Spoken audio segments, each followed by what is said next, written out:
በስመ አብ ወወልድ ወመንፈስ ቅዱስ አሐዱ አምላክ አሜን። በስመ አብ ወወልድ ወመንፈስ ቅዱስ አሐዱ አምላክ አሜን። በስመ አብ ወወልድ ወመንፈስ ቅዱስ አሐዱ አምላክ አሜን። የተወደዳችሁና የተከበራችሁ የእግዚአብሔር ቤተሰቦች እንደምን አላችሁ? እንደምን አመሻችሁ? አሜን። የአምላካችን እግዚአብሔር ስሙ ለዘላለም የተመሰገነ ይሁን። ይህ ከምስኪያ ኅዙናን መድኃኔዓለም ገዳም ከተምሮ ማስተማር ሰንበት ትምህርት ቤት ከማህበረ ቅዱሳን ጋር በመተባበር የሚቀርብላችሁ ሳምንታዊው የመስማት የተሳናቸው መርሃ ግብራችን ነው። መርሃ ግብራችንን የምንጀምረው በትምህርት ይሆናል። እግዚአብሔር አምላክ ለመምህራችን ተናጋሪ አንደበት ለእኛም አስተዋይ ልቦናና ሰሚ ጆሮን እግዚአብሔር አምላካችን ያድለን። አሜን። በስመ አብ ወወልድ ወመንፈስ ቅዱስ አሐዱ አምላክ አሜን። እግዚአብሔርሰ ገሃደ ይመጽእ ወአምላክነሂ ኢያረምም ይነድድ ቅድሜሁ። የዳዊት መዝሙር ምዕራፍ 49 ቁጥር 3። የእግዚአብሔር ቤተሰቦች የእመቤታችን የቅድስት ድንግል ማርያም የቃል ኪዳን ልጆች እንደምን ሰነበታችሁ? አሜን።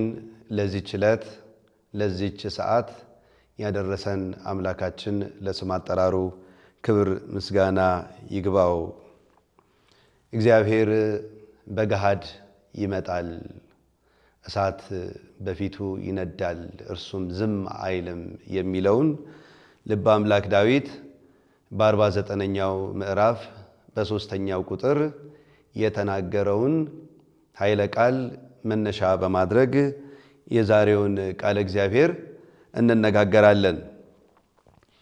በቅድስት ቤተ ክርስቲያናችን እንደምታውቁት በቅዱስ ያሬድ አከፋፈል መሰረት ሰንበታቱ የየራሳቸው ስም ተሰጥቷቸው የአብይ ጾምን በዚህ መልኩ ለየሳምንታቱ ስም ተሰጥቷቸው እኒያን ሁኔታዎች እያስታወስን እናከብራለን።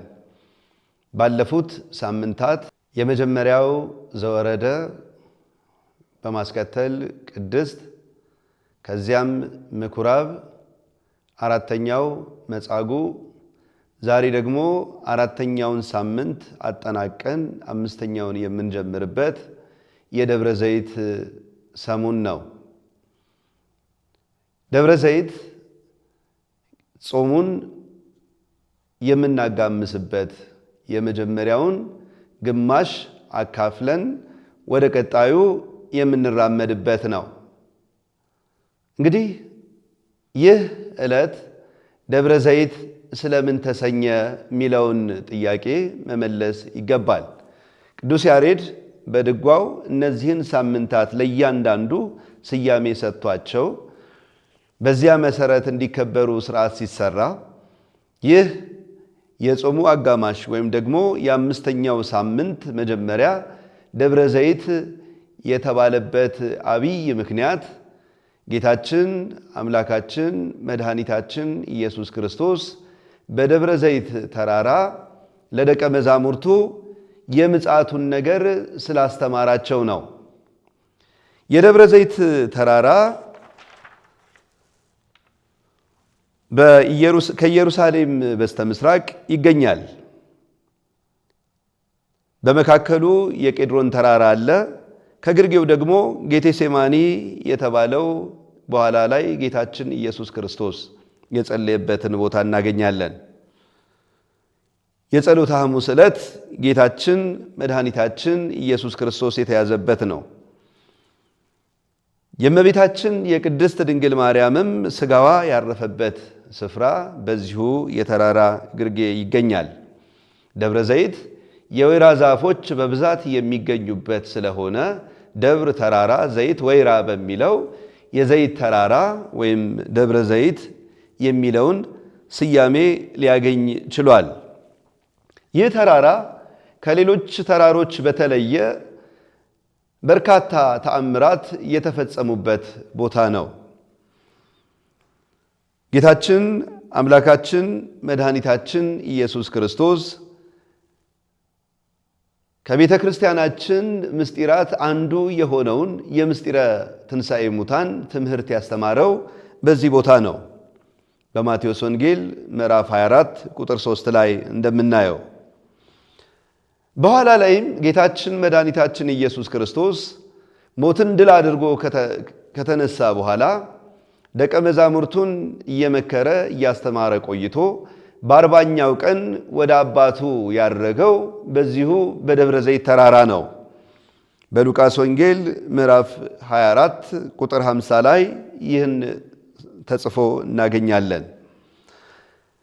እንዲሁ ጌታችን ኢየሱስ ክርስቶስ በዚህ ቦታ ላይ በታላቅ ግርማ በታላቅ ሞገስ ሆኖ እንደሚመጣ በነቢዩ ዘካርያስ ትንቢት ተነግሮ እናገኛለን።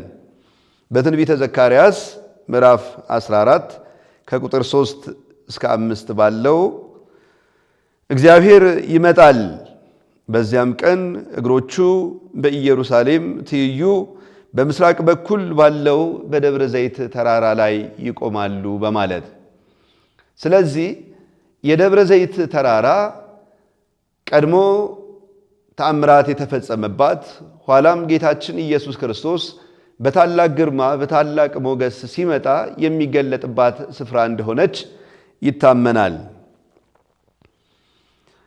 እንግዲህ በዚህ ቦታ ነው ደቀ መዛሙርቱ ጌታችን ኢየሱስ ክርስቶስን ጥያቄ የጠየቁትና እርሱም ለዚያ ጥያቄያቸው ምላሽ የሰጠው። በማቴዎስ ወንጌል ምዕራፍ 24 ላይ ከመጀመሪያው ቁጥር አንስቶ ስለዚሁ በሰፊው ተነግሮ እናገኛለን። ደቀ መዛሙርቱ ወደ ጌታችን ወደ መድኃኒታችን ኢየሱስ ክርስቶስ ቀርበው በጠየቁት ጊዜ የጠየቁት ጥያቄ ምን የሚል ነው? የመምጣትህና የዓለም መጨረሻ ምልክቱ ምንድን ነው ብለው ጠየቁት። እርሱም ዘመኑ ሲቀርብ የሚከሰቱ ተፈጥሯዊ፣ ፖለቲካዊ፣ ማህበራዊና መሰል ጉዳዮች እንዴት ያሉ እንደሆኑ ገለጸላቸውና ከዚያ በኋላ ደቀ መዛሙርቱ እንዳይስቱ ለደቀ መዛሙርቱ ብቻ አይደለም በደቀ መዛሙርቱ ተምረው የእርሱን መምጣት በተስፋ ለሚጠባበቁ ክርስቲያኖች ሁሉ የሚሆን መልእክት አስተላለፈላቸው። እንግዲህ በዚህ የቅዱስ መጽሐፍ ክፍል ጌታችን የተናገረውን ስንመለከት ምዕመናን ጌታ በሚመጣበት በዚያ ወቅት ከዚያም አስቀድሞ ሊያደርጓቸው የሚገቡ ጥንቃቄዎችን በሰፊው ነግሮን እናገኛለን። የመጀመሪያው የሚያስታችሁ እንዳይኖር ተጠንቀቁ። እንግዲህ ጌታችን ኢየሱስ ክርስቶስ የተናገራቸው ምዕመናን ራሳቸውን እንዲያቅቡ ራሳቸውን እንዲጠብቁ መልእክት ያስተላለፈባቸው 7 አበይት ጉዳዮች አሉ። እነዚህን ከፋፍለን ለመመልከት እንሞክራለን። የመጀመሪያው እንግዲህ ማንም እንዳያስታችሁ ተጠንቀቁ የሚል ነው። ማንም እንዳያስታችሁ ተጠንቀቁ ብሎ ጌታችን ኢየሱስ ክርስቶስ ሲያስተምር ምን ማለቱ ነው ብሎ መጠየቅ ያስፈልጋል። ክርስቲያኖች እንዲሁ በዘፈቀደ የሚኖሩ በልማድ ብቻ የሚመላለሱ አይደሉም። ሁሉን ይመረምራሉ፣ መልካም የሆነውንም ያጸናሉ። ጌታ አስቀድሞ በማቴዎስ ወንጌል ምዕራፍ 10 ቁጥር 16 ላይ እነሆ እኔ እንደ በጎች በተኩላዎች መካከል እልካችኋለሁ፣ ስለዚህ እንደ እባብ ልባሞች እንደ ርግብም የዋሆች ሁኑ ብሎ መክሮናል፣ አስተምሮናል። በኋለኛው ዘመን ጌታችን ኢየሱስ ክርስቶስ ወደ ምድር መጥቶ ለፍርድ ከመቅረባችን አስቀድሞ የሚመጡ በርካታ ምልክቶች አሉና ከነዚህም መካከል አንዱ ብዙዎች ክርስቶስ ነን ብለው ይመጣሉ፣ በስሙ ይመጣሉ። ያንን ሐሳዊ ትምህርት ከራስ በማራቅና ከእንዲህ ያለው ኑፋቄ ራስን በመከላከል ክርስቶስን በጽናት መጠበቅ እንደሚገባ ነው ጌታችን ያስተማረን። በተለያዩ ዘመናት እኔ ክርስቶስ ነኝ ብለው የተነሱ በርካታ ሰዎች አሉ፣ በዘመናችንም ጭምር። ይህ ብቻ አይደለም። ስለ ክርስቶስ እንንገራችሁ ብለው ቅድስት ቤተ ክርስቲያናችን ከምታስተምረው ውጪ በሆነ መንገድ የክርስቶስን ማንነት ሊነግሩን ሊያስተምሩን የሚዳዳቸው ሰዎች አሉ። ነገር ግን እኛ አባቶቻችን እንዳስተማሩን እርሱ ራሱ ባለቤቱ ጌታችን መድኃኒታችን ኢየሱስ ክርስቶስ እንዳስተማረን በእርሱ መንገድ እንመላለሳለን እንጂ ሌላ አዲስ በሆነ እንግዳ ትምህርት የምንወሰድ ሊሆን አይገባም ማለት ነው። ስለዚህ ነው ጌታችን ኢየሱስ ክርስቶስ ብዙዎች እኔ ክርስቶስ ነኝ እያሉ በስሜ ይመጣሉ ያለው። እኒህ ሰዎች ሐሰተኛ ነቢያት፣ ሐሰተኛ አጥማቂያን የመሳሰሉት በክርስቶስ ስም ይመጣሉ። የሚናገሩት ሊሰምርላቸው ይችላል። እንደነ ኢያኔስና ኢያንበሬስ በርካታ ተአምራትን ሊፈጽሙ ይችላሉ። ነገር ግን እኛ አማናዊው ክርስቶስን የምናውቅ ከተአምራት በላይ የሆነ ተአምራት ኢያኔስና ኢያንበሬስ በትሮቻቸው ወደ እባብ በተቀየሩ ጊዜ ሙሴም እባቡ ወደ በትር ተቀይራ የእነርሱን እንደበላችሁ ሁሉ ከእኛ ጋር ያለው እውነተኛው ክርስቶስ ነውና በሐሰት የክርስቶስን ስም እያነሱ የሚመጡ ቢኖሩ ልንቃወማቸው ይገባል ማለት ነው። ይሄ አንዱ የዘመናችን ትልቅ ችግር ስለሆነ ምዕመናን በዚህ ረገድ ጥንቃቄ ሊያደርጉ ይገባል ማለት ነው።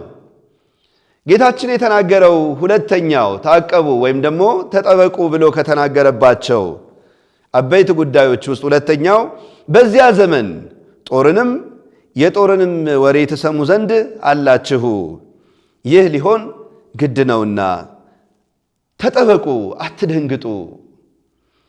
በዓለም ሳላችሁ ብዙ መከራ አለባችሁ፣ ነገር ግን አይዟችሁ እኔ ዓለምን አሸንፌአለሁ ብሎ የተናገረ ጌታችን ኢየሱስ ክርስቶስ በዓለም ላይ ስንኖር ስለ ጦርነት፣ ስለ መከራ፣ ስለ ስቃይ ዘመናችንን ታውቁታላችሁ። ልባችን የሚያርፍበት ቀን የለም። ስለ ወገኖቻችን እንጨነቃለን፣ ስለ ዓለም ሕዝብ እናስባለን። አንዱ ሲነካ ሌላውም እንዲሁ መከራው ዳፋው አይቀርለትም። በሰዎች ዘንድ ፍቅር በመጥፋቱ የተነሳ ስግብግብነት፣ ለራስ ብቻ የማድላት ርካሽ ፍላጎት በብዙዎች ዘንድ ስለሰፈነ እኔ በልጥ እየተባባሉ በዓለም ላይ የምታዩት ነው። እንዲህ ካለው ከጦርነት ከመከራ በዓለም ካሉ ሌሎች መሰል ፈተናዎች ጆሮአችን እጅግ ጠግቧል። እንዲህ ሲሆን ግን አትደንግጡ። የእናንተ ቤታችሁ የእናንተ ርስታችሁ በሰማይ ነው። ስለዚህ ጌታችን ኢየሱስ ክርስቶስ ዳግመኛ በታላቅ ግርማ በመጣ ጊዜ ከዚያ አስቀድሞ ከሚታዩ ምልክቶች ውስጥ አንዱ በየስፍራው በየቦታው የጦርን ወሬ መስማት ነው።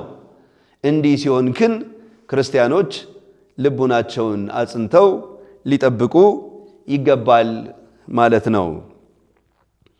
ሶስተኛው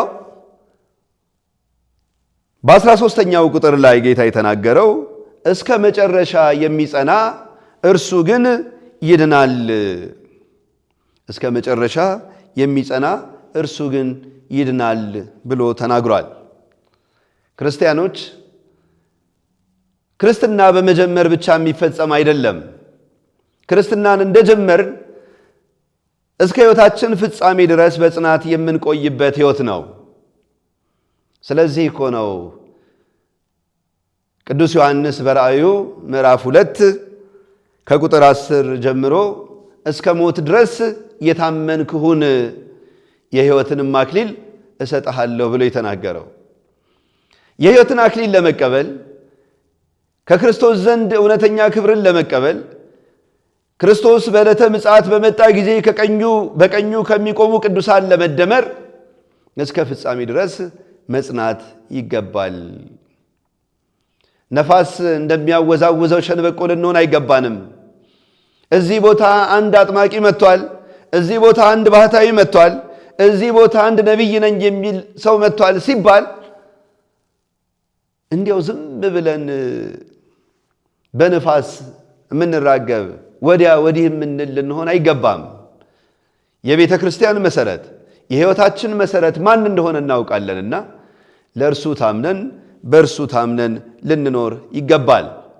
በመከራ ውስጥ፣ በስቃይ ውስጥ፣ በችግር ውስጥ በእነዚህ ጊዜያት ሁሉ ጸንቶ መቆም ያስፈልጋል። ዛሬ በምልጃቸው የሚራዱን ዕለት ዕለት የሚጠብቁን ከክፉ ነገር የሚጋርዱን ቅዱሳን መላእክት እንኳን ዲያብሎስ እኔ አምላካችሁ ነኝ ብሎ በተናገረ ጊዜ የመላእክት አለቃ ቅዱስ ገብርኤል ንቁም በበህላዌነ ብሎ በጽናት ሌሎችም ቅዱሳን መላእክት ከእርሱ ጋር እንዲቆሙ አደረገ። ከነ ቅዱስ ሚካኤል ጋር ዲያብሎስን ተዋጉት፣ እርሱንም አሸነፉት። በዚህ በጽናታቸው እግዚአብሔር ይህንን ታላቅ ክብር አደላቸው፣ ሰጣቸው። ስለዚህ ከቅዱሳን መላእክት ከቅዱሳን አባቶቻችን የምንማረው ይህንን ጽናት ነው። ክርስትና በመጀመር ብቻ የሚገለጥ አይደለም። የሕይወትን አክሊል መቀበል የሚቻለው እስከ መጨረሻ ድረስ ታምኖ እስከ መጨረሻው ድረስ ጸንቶ በመኖር ስለሆነ ማለት ነው። ስለዚህም ነው ሐዋርያው ቅዱስ ጳውሎስ ለጢሞቴዎስ መልእክት ሲልክለት በምዕራፍ 4 ቁጥር 2 ላይ በጊዜውም ያለ ጊዜውም ጽና ብሎ የመከረው ያስተማረው። ሐዋርያው ቅዱስ ጳውሎስ ከነበሩት ደቀ መዛሙርት መካከል ያልጸኑ ነበሩ፣ እንደነ ዴማስ ያሉ የዚህን ዓለም ፍቅር ገንዘብ አድርገው የነበሩበትን ያንን መንፈሳዊ ሕይወት ትተው በመሄዳቸው ምክንያት ሊቀበሉ የነበራቸውን ሰማያዊ አክሊል አጡ። እውነት ነው። ጢሞቴዎስ የሐዋርያው የቅዱስ ጳውሎስን ምክር የሰማ እስከ መጨረሻ ድረስ የጸና ለሁላችን አርአያ የሚሆን መምህር ነው። ቅዱስ ጳውሎስ ታዲያ እንዲህ እያለ ነበር የሚመክረው፣ በጊዜውም ያለ ጊዜውም ጽና። በጊዜው ሲል ምን ማለቱ ነው? እንዲያው በምቾት የሐዋርያት ምቾታቸው እኮ ሌላ አይደለም። እንደ ልባቸው ሄደው ወንጌልን ማስተማራቸው ነበር የነሱ የልባቸው ፍጻሜ። ሌላው ደግሞ ያለ ጊዜውም በእስር እየተሰቃየ በመደብደብ በመገረፍ በዛቻ ብዙ መከራ እየደረሰባቸው ነበረ ወንጌልን ይሰብኩ የነበረው። ታዲያ በእንዲህ ያለው ጊዜ ሁሉ ሊጸና እንደሚገባው አስተምሮናልና የሐዋርያው መልእክት ለሁላችንም የሚሰራ ነው። የእግዚአብሔር ቤተሰቦች በሕይወታችን ዘመን ሁሉ ጸንተን መቆም ያስፈልጋል። እንዲያው በማይሆን አለት በድቡሽት መሬት ላይ እንደተተከለ ገና ትንሽ ፈተና ሲመጣ ትንሽ መከራ ሲመጣ ጸንቶ መቆም እንደማይችለው እንዲያ ልንሆን አይገባምና የቆምንበትን እናውቃለን። በዚህ በቆምንበት ስፍራ ተተክለን ኖረን 30፣ 60፣ 100 ፍሬ በማፍራት አምላካችንን ደስ የምናሰኝ እንድንሆን እርሱ በቸርነቱ ይርዳን። አራተኛው በዚሁ በማቴዎስ ወንጌል ምዕራፍ 24 ቁጥር 16 ላይ የተገለጸው ነው። እንግዲህ በነቢዩ በዳንኤል የተባለውን የጥፋትን ርኩሰት በተቀደሰችው ስፍራ ቆሞ ስታዩ አንባቢው ያስተውል። በተቀደሰው ስፍራ ርኩሰት ሲፈጸም ስትመለከቱ በዓለማችን ላይ ቅዱሳን ሐዋርያት ዞረው ያስተማሩባቸው፣ ቅዱሳን እግሮቻቸው ቆሞ የሰበኩባቸው፣ ከሚጣፍጥ አንደበታቸው ለዓለም ሕዝብ የሚጣፍጠውን የእግዚአብሔርን ወንጌል የሰበኩባቸው በርካታ መድረኮች ዛሬ በሌሎች ተይዘዋል። በተለይ ደግሞ በአውሮፓ በቅርቡ ስናይ በርካቶቹ የሃይማኖት ማጽኛ ሳይሆን መሸቀጫ ሆነዋል። ቀደም ብሎ የነበሩት ቤተ መቃድሶች ወንድና ወንድ የሚዳሩባቸው ሰዶምና ገሞራ የጠፉበትን ክፉ ሥራ መቃወም ሲገባቸው እንዲህ ያለ የሚፈጸምባቸው ናቸው። ወገኖቼ በዚያ ብቻ አይደለም፣ በእኛም በቤታችን በቅድስት ቤተ ክርስቲያን ጭምር በርካታ ፈተናዎችን እናያለን። ትልቅ ጥንቃቄ የሚያስፈልገው ነው። ለሌሎችም መጥፋት ምክንያት እንዳንሆን የእግዚአብሔር ልጆች ተብለን የቤቱ አገልጋዮች ተሰኝተን ከሱ ሕግና ትእዛዝ ርቀን ለሌሎች እንቅፋትና ለሌሎች ጥፋት ምክንያት የሚሆን ነገር በመስራት እርሱ ሊሰጠን ያለውን ሰማያዊ ክብር እንዳናጣ ጥንቃቄ ልናደርግ ይገባል። ለሌሎችም እንቅፋት ሆነን እነሱም በእኛ ምክንያት ይህንን እግዚአብሔር ያዘጋጀላቸውን ክብር እንዳያጡ። ስለዚህ በቅድስናው ስፍራ እንዲህ ያሉ ክፉ ስራዎች ሲፈጸሙ ስታዩ ያኔ በነቢዩ በዳንኤል የተነገረውን የጥፋት ርኩሰት በተቀደሰችው ስፍራ ስታዩ አንባቢው ያስተውል። ማን ነው አንባቢው?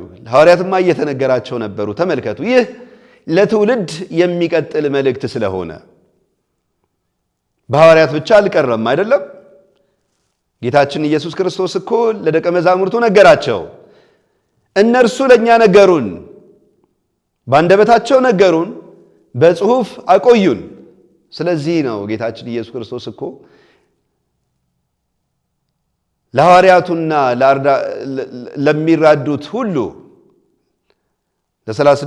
ለ12ቱ ሐዋርያት፣ ለ72ቱ አርድእትና ለ36ቱ ቅዱሳን አንስት እናንተ ዛሬ የምታዩትን ያዩ ዘንድ ብዙ ጻድቃን ነቢያት ወደዱ፣ አላዩም። የእናንተ ያዩ ዓይኖቻችሁና የሰሙ ጆሮቻችሁ ግን የተመሰገኑ ናቸው ብሎ የተናገራቸው። አሜን። እግዚአብሔር ፈቅዶልን አይተናል፣ ሰምተናል። ይልቁንም የጌታችን የመድኃኒታችን የኢየሱስ ክርስቶስን ቅዱስ ሥጋውን ክቡር ደሙን ተቀብለናል። ይህንን ታላቅ ክብር ይዘን ግን ወደ ኋላ የምናፈገፍግ ልንሆን አይገባም። የቅድስናውን ቦታ ለእርሱ ቅድስና ብቻ የምንጠቀም ለሥጋ ፈቃድ የማናውል እንድንሆን ያስፈልጋል ማለት ነው። አምስተኛው በቁጥር 20 ላይ ተገልጾ ያለው ወጸልዩ ባህቱ ከመ ኢይኩን ጉያክሙ በክረምት ወበሰንበት፣ ሽሽታችሁ በክረምት ወይም በሰንበት እንዳይሆን ጸልዩ። ሽሽታችሁ በክረምት ወይም ደግሞ በሰንበት እንዳይሆን ጸልዩ። ክረምት ዝናብ የሚወርድበት መሬቱ በጭቃ የሚረጥብበት ነው። በዚህ ወቅት ገበሬ ወጥቶ ዘሩን ይዘራ እንደሆነ ነው እንጂ ፍሬ የሚሰበስብበት ወቅት አይደለም። የፍሬ ወቅት በቀጣይ ነው የሚመጣው። ይሄ ገና ፍሬ ሳያፈራ ገና ዝናቡ እየዘነበ እያለ እንዲህ ሳትዘጋጁ የክርስቶስ መምጣት እንደዚያ እንዳይሆን ጸልዩ ማለቱ ነው። በሉቃስ ወንጌል ምዕራፍ 13 ቁጥር 6 እስከ 9 ባለው ጌታችን ኢየሱስ ክርስቶስ የተናገረውን ምሳሌ እናስታውሳለን። የወይን ባለቤት ነበረ። ያ የወይን ባለቤት ለዚያ ለወይን ተንከባካቢ ቀጥሮለት ወይኑ ፍሬን ያፈራ እንደሆነ ብሎ በዓመቱ መጣ። ወይኑ ፍሬ የለውም፣ ቅጠል ብቻ ነበረ። እንዲሁ በዓመቱ ተመልሶ መጣ። አሁንም ፍሬ አልነበረውም። ሶስተኛ ጊዜ መጥቶ ሲያይ አሁንም ፍሬ የለውም። ምን ብሎ ተናገረ? ለጠባቂው ቁረጣት፣ ስለምን ደግሞ መሬቱን ታጎሳቁላለች ብሎ አዘዘው። ያ የወይን ጠባቂ ግን ምን ብሎ መለሰ? ጌታ ሆይ ዙሪያዋን እስክኮተኩትላትና ፋንድያ እስካፈስላት ድረስ በዚህ ዓመት ደግሞ ተዋት፣ ብታፈራ መልካም ነው፣ ባታፈራ ግን ትቆርጣታለህ ብሎ ተማጽኖት ነበረ። ተመልከቱ። እግዚአብሔር ከኛ ሁል ጊዜ ፍሬን እንደሚፈልግ እንዲሁ በእምነት ብቻ ሳይሆን ምግባር ከሃይማኖት ጋር አስተባብረን መኖር እንደሚገባን ሲያጠይቅ ነውና ፍሬን አፍርተን እንደሚገባ ለእርሱ ሆነን ልንጠብቀው ይገባል። ስለዚህ ፍሬ ባላፈራችሁበት ባልተዘጋጃችሁበት ጊዜ እንዳይሆን ጸልዩ ማለቱ ነው። ሰንበትም የእረፍት ጊዜ ነው። ሰዎች ሲደክሙ ሲለፉ ቆይተው በሰባተኛው ቀን እናርፋለን ሲሉ ይህ ቢመጣባቸው ከባድ ነውና እንዲህ ባለው በእረፍት ቀን ወይም ደግሞ በክረምት እንዳይሆን ሽሽታችሁ ጸልዩ ብሎ ጌታችን ኢየሱስ ክርስቶስ አስተማረን። እንደዚሁ በሉቃስ ወንጌል ምዕራፍ 16 ከቁጥር 19 ጀምሮ የምናገኘው አንድ ታሪክ አለ። በዚህ ታሪክ ላይ ጌታችን ኢየሱስ ክርስቶስ ራሱ እንግዲህ ለሕዝቡ ያስተማረው ትምህርት ነው። በዚህ የትምህርት ክፍል ላይ አንድ ነዌ የሚባል ኑሮ የተመቸው እጅግ ያማረ የሚለብስ የመረጠውን የሚበላ በምቾትና በተድላ የሚኖር ሰው ነበረ። ከእርሱ ደግሞ ከደጃፉ ሰውነቱ በቁስል የተመታ ከጌታው ትራፊ እንኳን ይመጣልኝ ብሎ በተስፋ የሚጠባበቅ ነገር ግን ያም እየቀረበት ጾሙን የሚያድር ችግረኛ ሰው ነበረ። አልዓዛር ይባላል። ሞት አይቀርምና መልአከ ሞት ርኩሳን መናፍስት መጥተው የነዌን ነፍስ ይወስዳሉ። ቅዱሳን መላእክት መጥተው ደግሞ የአልዓዛርን ነፍስ ይወስዳሉ። ከዚያም ነዌ በሲኦል ነበልባል ውስጥ ሆኖ አልዓዛርን በአብርሃም እቅፍ ውስጥ ያየዋል። አብርሃም አብርሃም አባቴ ሆይ አድነኝ ብሎ በተናገረ ጊዜ በእኔና በአንተ መካከል ትልቅ ገደል አለ፣ እኔ ላድንህ አልችልም። አንተ ቀድሞ ደልቶ ተመችቶ ትኖር ነበረ። በዚያ በተመቸ በተድላ በደስታ ጊዜ ግን ይህን ምስኪን ሰው አላሰብከው። እርሱ በዓለም ላይ በጣር በጋር በመከራ በስቃይ ውስጥ ነው ያሳለፈው። ነገር ግን አሁን ይኸው በዚህ ክብር ውስጥ አለ ብሎ መለሰለት አብርሃም። እንደው አልዓዛርን ላክልኝና በእጁ ጠቅሶ ጥቂት ውሃ ምላሴን እንኳን የማረጥብበት። የለም አይሆንም። እሺ በእኔስ ሆነ፣ እንዲያው ለወንድሞቼ ሄዶ አልዓዛር ይህንን ምስክርነት እንዲሰጣቸው አድርግልኝ። አብርሃም መለሰለት፣ ለወንድሞችና ለእህቶች ሙሴና ነቢያት አሏቸው ብሎ ነገረው። አይ ሙሴና ነቢያትንማ አይሰሙም፣ እንዲያው የሞተ ሰው ተነስቶ ካልመሰከረላቸው በቀር። አብርሃም መልሶ ሙሴና ነቢያትን የማይሰሙ ከሆነ የሞተ ሰውን ተነስቶ ቢመሰክርላቸው የሚሰሙ አይደሉም ብሎ ተናገረ። የእግዚአብሔር ቤተሰቦች እነዚህን ሁለት ሰዎች ስንመለከት ነዌ በተድላ በደስታ ሲኖር ካለው ቆርሶ ከሚለብሰው ላይ ቀዶ ለዚያ ለችግረኛ ሰው አልረዳውም፣ አልደገፈውም። በዚህም ምክንያት ኋላ ላይ ዋስ ጠበቃ የሚሆነው ምግባር አጣ፣ ሳይዘጋጅ ፍሬ ሳያፈራ በክረምት የተጠራ ብሎ መውሰድ ይቻላል። አልዓዛር ግን በዚያ በድህነት ውስጥ በዚያ በመከራው ውስጥ አምላኩን አውቆ በመኖሩ ምክንያት ለዚህ ታላቅ ክብር እንደበቃ እንረዳለን። ስለዚህ የምንሄድበትን የምንጠራበትን ጊዜ ስለማናውቅ ሁሌም ተዘጋጅተን ልንኖር ይገባል ማለት ነው። እንግዲህ ስድስተኛው ነጥብ ይሄ ነው። የሰው ልጅ በማታስቡበት ሰዓት ይመጣልና ተዘጋጅታችሁ ኑሩ። ድልዋኒክሙ ሀልው፣ ተዘጋጅታችሁ ጠብቁ። ሌባ ቀጠሮ ሰጥቶ በዚህ ቀን እመጣለሁ፣ በዚህ ቀን እደርሳለሁ ብሎ እንደማይመጣ የክርስቶስም መምጣት ልክ እንዲሁ ነው። ሎጥና ቤተሰቦቹ ከዚያች ከዞዓር እስኪወጡ ድረስ ዳንኪራቸውን፣ ጭፈራቸውን፣ አሸሸ ገዳማቸውን አላቆሙም ነበረ እስከ መጨረሻው። ከዚያ በኋላ መላእክት ናቸው ድኝ እየነሰነሱ በከተማዋ ይኖሩ የነበሩትን ሙሉ ሕዝቡንም እንስሳቱንም አንዳች ነገር ሳይቀር ያጠፉት። በዚህ ውስጥ ደግሞ ብንመለከተው አንድ ታሪክ አለ። እስከ መጨረሻው መጽናት አቅቷቸው እነዚያ ቅዱሳን መላእክት ከሰጧቸው ትእዛዝ መካከል አንዱ ወደ ኋላ አትመልከቱ የሚል ነበረ።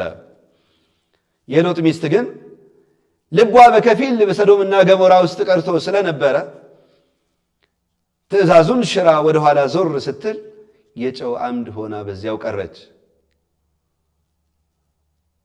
ከዚያ በፊት ደግሞ የኖህን ታሪክ እናስታውሳለን። ኖህና ቤተሰቦቹ እነዚያ 8 ነፍሳት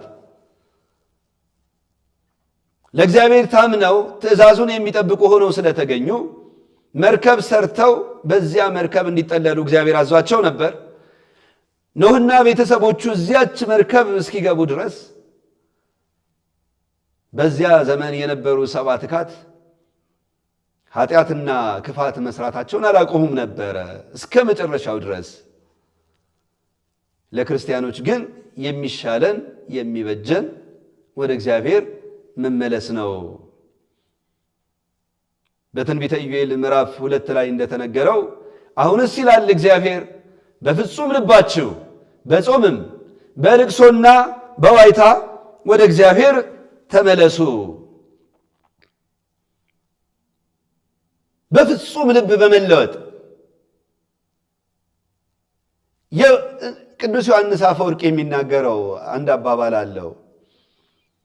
ብረት የዛገን ብረት ዝም ብላችሁ በውሃ ብታጥቡት ያ የዛገ ብረት ለጊዜው የጸዳ ቢመስልም ቀድሞ ከነበረው ዝገት የበለጠ ሌላ ዝገት ይጨምራል።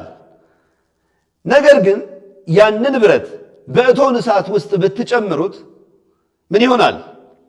አዲስ ብረት ሆኖ ይወጣል። ስለዚህ በክርስቶስ ፍጹም ፍቅር፣ በፍጹም መለወጥ፣ በፍጹም ልብ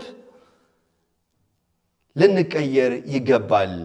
እንዲያ ሆነን እስከ ሕይወታችን ፍጻሜ ድረስ ለእርሱ ታምነን ብንኖር እርሱ መንግሥቱን ሊያወርሰን የታመነ ነው። የመጨረሻውና 7ኛው ማንም ክርስቶስ ከዚህ አለ ወይም ከዚህ አለ ቢላችሁ አትመኑ። እንዲህ ብለው የሚነሱ ሐሰተኛ ነቢያት የተመረጡትን ሁሉ እስኪያስቱ ድረስ ይሳካላቸዋል።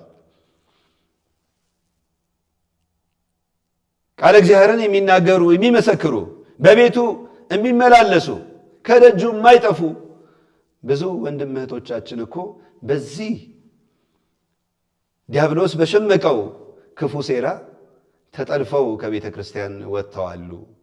እኛ ግን እስከ መጨረሻ ድረስ እውነተኛ አምላካችን የት እንደሚገኝ እናውቃለንና በዚህ በቤቱ ጸንተን ለመኖር ራሳችንን ማዘጋጀት አለብን። እንግዲህ ጌታችን መድኃኒታችን ኢየሱስ ክርስቶስ በታላቅ ግርማ ከመጣ በኋላ ጻድቃንን በቀኙ ያቆማቸዋል፣ ኃጥአንን በግራው ያቆማቸዋል። በዚህ ጋር ቁሙ ተብሎ አይደለም ጻድቃን በቀኙ የሚቆሙት፣ ኃጥአንም በዚህ ጋር ቁሙ ተብሎ አይደለም በግራ የሚቆሙት። ነገር ግን ስራቸው ራሱ በቀኝና በግራ እንዲቆሙ ያደርጋቸዋል። ጌታችን ኢየሱስ ክርስቶስም ቀደም ብሎ ራሱን ዝቅ አድርጎ በትህትና እንደመጣው ያለ አይደለም የሚመጣው፣ በታላቅ ግርማ መላእክቱ ምስለ አእላፍ መላእክቲሁ በታላቅ ግርማ በታላቅ ሞገስ በታላቅ ክብር ነው የሚመጣው። አቤት ያኔ የእኛስ መቆሚያ ቤት ይሆን? የእግዚአብሔር ቤተሰቦች ፍጻሜያችን እንዴት ይሆን? ይህን እያሰብን ምሕረቱን ቸርነቱን የምንጠይቅ ለዚህች ኃላፊና ብልጭልጭ ዓለም ብለን ታላቁን ክብር በዚህች በማትረባ ክፉ ዓለም እንዳንቀይር ጥንቃቄ ልናደርግ ይገባል። በሥጋ ፈተና ምክንያት የምንሰራቸው በደል ኃጢአት ሊኖሩ ይችላሉ። ነገር ግን በበደልነው መጠን ወደ እርሱ በንስሐ እየተመላለስን አቤቱ አምላኬ ሆይ ይቅር በለኝ እያልን ልንማጸነው ይገባል።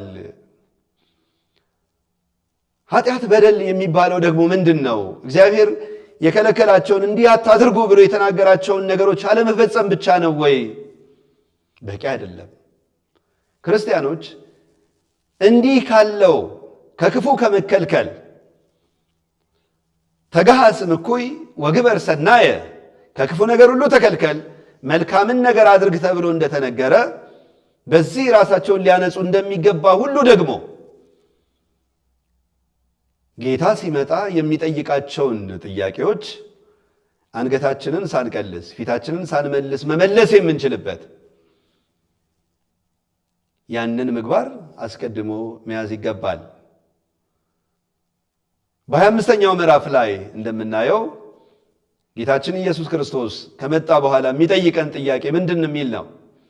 ተርቤ አብልታችሁኛል፣ ተጠምቼ አጠጥታችሁኛል፣ ታርዤ አልብሳችሁኛል፣ እንግዳ ሆኜ ተቀብላችሁኛል፣ ታስሬ ጎብኝታችሁኛል የሚል ነው። እጅግ ግሩም ምስጢር ነው። የእግዚአብሔር ቤተሰቦች ይትፌሳህ ልብ ዘይሐሶ ለእግዚአብሔር ይላል ልበ አምላክ ዳዊት። እግዚአብሔርን የሚፈልግ ልብ ደስ ይበለው። ታዲያ ጌታችን ኢየሱስ ክርስቶስ ጻድቃኑ እንዲህ ባላቸው ጊዜ የት አግኝተን አብልተን፣ የት አግኝተን አጠጥተን፣ የት ታርዛ አግኝተን አልብሰን፣ መች እንግዳ ሆነ መጥተህ ተቀብለን ይሉታል። ከነዚህ ከታናናሾቹ ለአንዱ ያደረጋችሁት ለእኔ ያደረጋችሁ ብሎ ነው ጌታችን የሚመልስላቸው። ተመልከቱ፣ እግዚአብሔር ያለው እኛ እንደምናስበው እንዲያው በትልልቅ ቦታ ላይ በትልልቅ አድባራትና ገዳማት ብቻ አይደለም። ወደ ቅዱሳን መካናት መሄድ፣ ወደ ታላላቅ አድባራት መሄድ ትልቅ በረከትን ያሰጣል።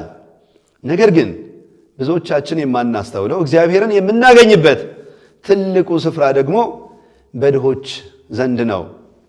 የተራበውን ስናበላ እግዚአብሔር በዛ አለ። የተጠማውን ስናጠጣው እግዚአብሔር በዛ አለ። የታረዘውን ስናለብሰው እግዚአብሔር በዛ አለ። እግዚአብሔር ከተገፉት ጋር ነው። እግዚአብሔር ከትሑታን ጋር ነው። ስለዚህ ጌታችን ኢየሱስ ክርስቶስ ዳግመኛ በታላቅ ግርማ በመጣ ጊዜ እነዚህን ጥያቄዎች ሲጠይቀን እኛም በፊቱ የምናፍር እንዳንሆን በሕይወት እያለን ካለን ከፍለን ለወንድሞቻችን ለእህቶቻችን አካላቸው ለጎደለ በተለያየ ምክንያት አጥተው በረሃብ የሚሰቃዩ ወገኖቻችንን የመደገፍ ኃላፊነት አለብን። እንዲያው በስም ብቻ ክርስቲያን ነን ብንል ምንም ረብ ምንም ጥቅም የለውም። የእግዚአብሔር ቤተሰቦች ስለ ክርስቶስ መምጣት ሐዋርያውም እንዲህ ሲል ተናግሯል። በሁለተኛ ጴጥሮስ ምዕራፍ 3 ቁጥር 13 ላይ ነገር ግን ጽድቅ የሚኖርባትን አዲስ ሰማይና አዲስ ምድር እንደ ተስፋ ቃሉ እንጠብቃለን። ስለዚህ ወዳጆች ሆይ ይህን እየጠበቃችሁ ያለ ነውርና ያለ ነቀፋ ሆናችሁ በሰላም በእርሱ እንድትገኙ ትጉ። ያለ ነውርና ያለ ነቀፋ እንዲሁም ወንድሞቻችንን በጎደላቸው እህቶቻችንን ባነሳቸው ነገራቸው ሁሉ ከጎናቸው ሆነን ምን ልርዳ ምን ልደግፈ እያለን ያለንን አካፍለን ብንሄድ እግዚአብሔርን እጅግ ደስ የሚያሰኝ ነው።